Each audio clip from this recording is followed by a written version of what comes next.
കഴിക്കാൻ എന്താ വേണ്ടത്? ഫുഡ്. അതെന്ത് വേണോന്ന്? ഫസ്റ്റ് ഒരു ചായ. Green tea? കിണ്ടിയിൽ വേണ്ട, ഗ്ലാസ്സിൽ കിട്ടത്തില്ലേ? കിണ്ടി അല്ല, ഗ്രീൻ ടീ ആണോ നോർമൽ ചായ ആണോന്ന്? നോർമൽ. പാലേത് വേണം? ഒട്ടകത്തിന്റെ കിട്ടും. അതില്ല. പിന്നെ എന്തുണ്ട്? പശുവിന്റെ പാലുണ്ട്. പിന്നെ എന്തിനാ ഏത് പാല് വേണമെന്ന് ചോദിച്ചത്? മെനു നോക്കിയോ? നോക്കി. എന്നെ കണ്ടില്ലെന്ന് തോന്നുന്നു. അതിനു മുന്നേ ഞാൻ കേറി, ഇല്ലെങ്കിൽ അവനോട് മേടിച്ചു കൊടുക്കേണ്ടി വരും. ഭയങ്കര തീറ്റ. ആര്? മനു. മനു അല്ല, മെനു നോക്കിയോന്ന്. അതെന്തോന്നു? ഇവിടെ വെച്ചിരുന്ന മെനു എവിടെ? മറ്റേ പപ്സിന്റെ ഒക്കെ പടമുള്ള പേപ്പർ ആയിരുന്ന. ആ, അതെവിടെ? അയ്യോ, അത് കൈ തുടയ്ക്കാൻ വെച്ചിരുന്നല്ലേ. ആ വേസ്റ്റ് ബോക്സിലുണ്ട്. എന്താ കയ്യിൽ? ഷേക്ക് അപ്സർ. ആഹാ. വണ്ടി കട്ടറിയാടുമ്പോ ഭയങ്കര സൗണ്ട്. കഴിഞ്ഞ വർഷം വർഷാപ്പി ചോദിച്ചോ പറഞ്ഞ് ഷേക്ക് അപ്സർ അടിച്ചു വെച്ചാൽ മതിയെന്ന്.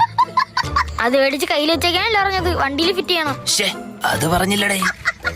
കഴിക്കാൻ ഷേക്ക് അപ്സർ അല്ല, ഷേക്ക്